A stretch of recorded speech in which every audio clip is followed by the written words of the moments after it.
اب میرے بھائیوں آخری جو آیت آ رہی ہے نا آج کے درس کی، آیت نمبر 24 سورہ توبہ کی، یہ بہت کریٹیکل آیت ہے، اور اس آیت کی تفسیر اگر کسی نے سننی ہے نا تو ڈاکٹر اسرار صاحب کو سنیں، جس طریقے سے وہ بیان کرتے تھے کہ ایمان کا لٹمس ٹیسٹ کیا ہے۔ قل ان کان آباؤکم، اے نبی ان سے فرما دو کہ اگر تمہارے آباء و اجداد، وابناؤکم اور تمہاری اولاد بیٹے، واخوانکم اور تمہارے بھائی، وازواجکم اور تمہاری بیویاں، وعشیرتکم اور تمہارا کنبہ، واموال اقترفتموها اور وہ مال جو تم نے کمائے ہیں، وتجارت تخشون کسادها اور وہ تجارت جس کے ماند پڑنے کا تمہیں ہر وقت اندیشہ لگا رہتا ہے، ومساکن ترضونها اور وہ مکانات جو تمہیں بڑے پسند ہیں۔ دنیا کی ہر چیز گنوا دی، چاہے وہ ٹینجیبل ہے چاہے وہ نان ٹینجیبل ہے رشتوں کی فارم میں، اور آپ کی جو پراپرٹی، ہر چیز گنوا دی۔ اگر یہ سب چیزوں کی محبت، احب الیکم تمہیں یہ چیزیں محبوب ہیں، من اللہ اللہ سے بڑھ کر، ورسولی اور اس کے رسول سے بڑھ کر، وجہاد فی سبیلہ اور اللہ کی راہ میں کوشش کرنے سے بڑھ کر۔ کوشش فزیکل ایفرٹ بھی ہو سکتی ہے اور قتال بھی۔ فتربصوا تو انتظار کرو، ڈاکٹر صاحب تو کہتے تھے پھر دفع ہو جاؤ، حتی یأتی اللہ بامری جہاں تک کہ اللہ تعالیٰ کا حکم عذاب آ پہنچے۔ واللہ لا یہدی القوم الفاسقین اللہ تعالیٰ ایسے فاسقوں کو، نافرمانوں کو ہدایت نہیں دیتا۔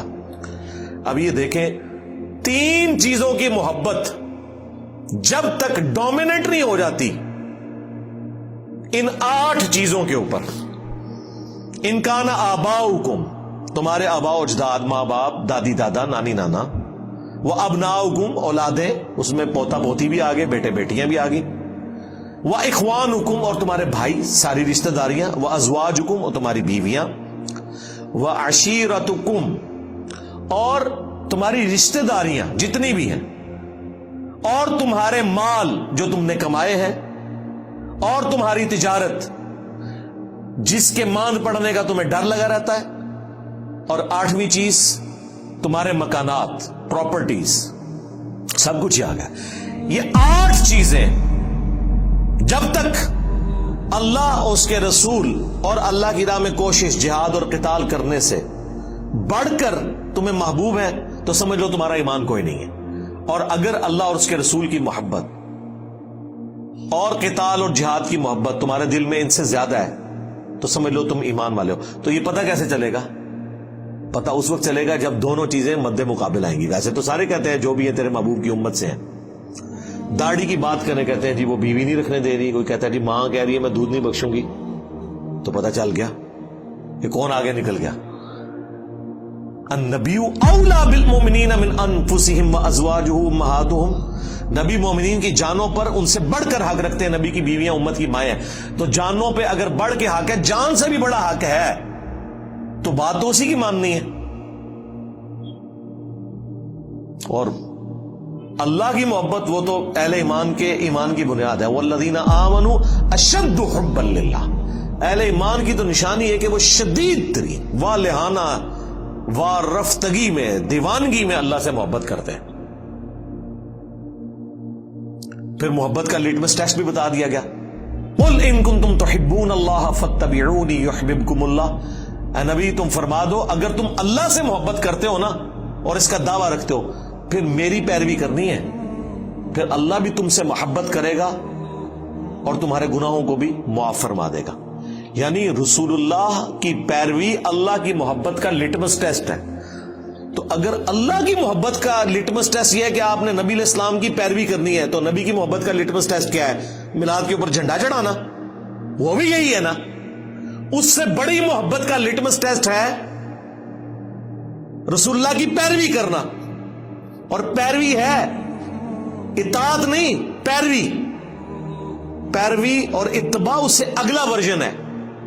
اطاعت محبت کے ساتھ، جو سورۃ النساء میں آیا ہے کہ تم مومن ہی نہیں ہو سکتے جب تک کہ اپنے ہر معاملے میں رسول اللہ کو اپنا حاکم نہ مان لو اور دل میں بھی کوئی حرج محسوس نہ کرو اس کے خلاف.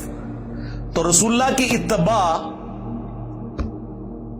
محبت کے ساتھ کرنا، اطاعت محبت کے ساتھ کرنا، یہ ٹرو پیروی ہے، یہ اللہ تعالیٰ کا تقاضا ہے.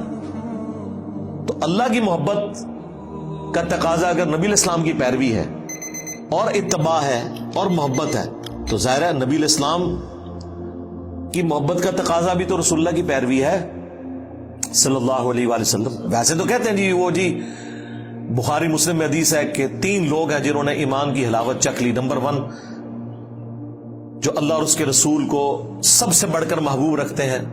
نمبر 2 جن کی دوستی اور دشمنی کا معیار اللہ کی ذات.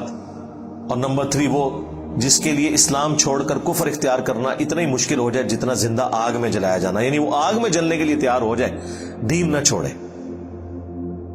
پھر بخاری مسلم میں حدیث ہے تم میں سے کوئی شخص اس وقت تک مؤمن ہی نہیں ہو سکتا جب تک کہ میں اسے اس کے ماں باپ اولاد سب لوگوں سے بڑھ کر عزیز نہ ہو جاؤں.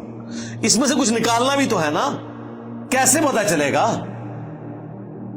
حضرت عمر کے بارے میں نہیں آتا بخاری میں، نبی علیہ السلام کے ساتھ چہل قدمی کر رہے ہیں، ہاتھ پکڑا ہوا ہے اور کہا یا رسول اللہ آپ پوری دنیا میں سب سے بڑھ کر مجھے محبوب ہیں سوائے اپنی جان کے. سچ بولا، اپنی جان پہلے ہوتی ہے انسان کو. لیکن نبی علیہ السلام نے کیا فرمایا؟ نہیں بلکہ تیری جان سے بھی بڑھ کر. تو ان کا یا رسول اللہ آپ مجھے میری جان سے بھی بڑھ کر محبوب ہے.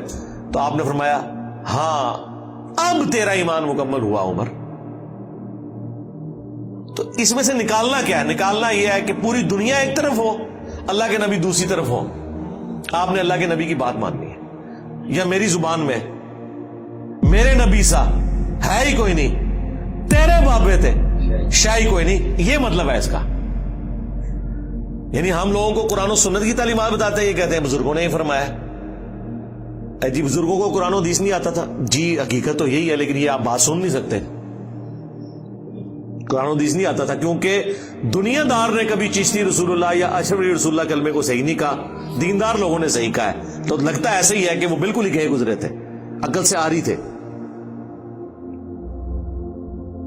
وہ جی کلمہ پڑھا ایک نئے دن جنت میں چلے جانا ہے. جی نبی علیہ السلام سے بھی ذرا پوچھ لیں، صحیح بخاری کی حدیث ہے میری پوری امت جنت میں جائے گی سوائے اس کے جس نے جنت میں جانے سے انکار کر دیا. صحابہ نے کہا کہ یا رسول اللہ کس نے انکار کر دیا؟ آپ نے فرمایا جس نے میری اطاعت کی وہ جنت میں جائے گا، جس نے میری نافرمانی کی اس نے جنت میں جانے سے انکار کر دیا. اچھا یہ حدیث کیوں نہیں لوگوں کو بتاتے؟ یہ بھی تو بخاری میں ہے. بخاری سے آپ کو آدھی حدیث بتاتے ہیں کہ نبی علیہ السلام اینڈ پہ نکال لیں گے جس کے دل میں رائی کے دانے کے برابر بھی ایمان ہوا. بھائی جنم سے نکال رہے ہوں گے نا. ہاں پتہ نہیں کتنے 100 سال تک وہ جہنم میں رہے گا، یہ پتا کسی کو؟ یہاں تو ہم 1 منٹ کے لیے موم بتی کے فلیم پہ ہاتھ نہیں رکھ سکتے. گلا سنو انہاں دیا، ایک پھیرا لگے گا لگ پتا جائے گا. اللهم من احييته منا فاحيه على الاسلام ومن توفيته منا فتوفه على الايمان. سبحانك اللهم وبحمدك اشهد ان لا اله الا انت استغفرك واتوب اليك وما علينا الا البلاغ المبين. جزاكم الله خيرا.